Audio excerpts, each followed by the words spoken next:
So let's say I wanted to create a business card. First thing that I'd do is I'd go into File, New, and create a new document. 3 by 2.5 inches in the size. Actually, let's go to US paper and set this at 3 by 2.5 inches. And we're going to ignore all of this stuff down here and press OK. Now, the first thing I'm going to do is I'm going to add in some text. So I'm just going to click right here, and I'm going to say, I don't know, Sandy Dune. And let's say Sand Dune Salesman, and then say 1234 Street Lane, a very specific place, and give him the phone number of that. There we go. Fantastic. In order to commit these changes, I'm going to go back to the Move tool. So you'll notice that what I did is I went to the Text tool in order to create some type. Here's a quote about sand dunes. So I did that in order to create the type, and then I went to the Move tool in order to move it around. Now, if I had added some type and blah, blah, blah, blah, blah, and then I tried to move it just right here, I'm not able to because I need to be on the Move tool in order to move stuff around. And in that same way, if I tried to edit this text, so I'm double-clicking this right here, but I was on the Move tool, I'm not going to be able to do anything. I need to be on the Text tool in order to edit the text. So there we go. Sometimes people will accidentally be in the Text tool, try to edit it, and instead they select outside of the text. So that's not helpful at all. If you accidentally do this, you can just click that text and hit delete. Make sure that, look at the cursor, make sure that it's changed from this to this. And then that's telling you that you're able to change that text. So let's actually make this a little bit more interesting. I'm going to go up here. Now, whenever we go to a different tool, this part, which is called the options bar, changes. If we're on text, it becomes text options. If we're on the Move tool, it becomes Move tool options. We want text options.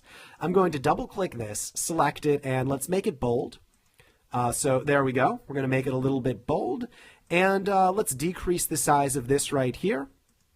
And in fact, I want to actually decrease the amount of line spacing between this. And I'm looking at it, and there is no option to do that right here. So if you don't see any options at the option bar, there's a couple of places that you want to look. One, try right-clicking. Sometimes that gives you something. In this case, nah, that doesn't do anything at all. The next place to look is there a window specifically made for that tool?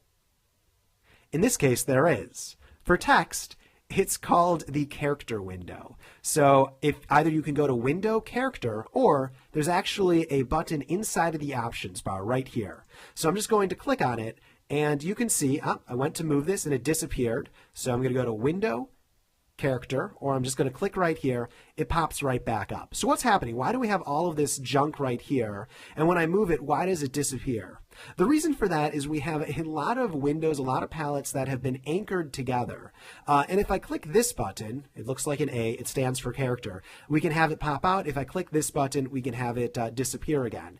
If I move this to here, it goes away from all of the others. I can click X, and now it's on its own. So if I click this, it's on its own, or even better, if I just double click up here, it goes like that. Or even better, if I just move it up here, I can dock it onto the side. So you can see you can play around with palettes. They're not that confusing.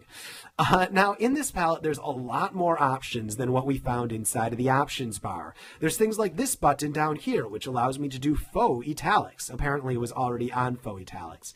I want to decrease the size of line spacing. So up here is the ability to decrease the size of line spacing. I just hover my mouse above this. You'll notice the cursor changes, and I can make it less, or I can make it more, or I can do the opposite. So we're going to make it a little bit less like that. I'm going to increase the letter spacing, decrease the letter spacing. There's other things you can do here. I want to make the letters wider. I want to make them longer.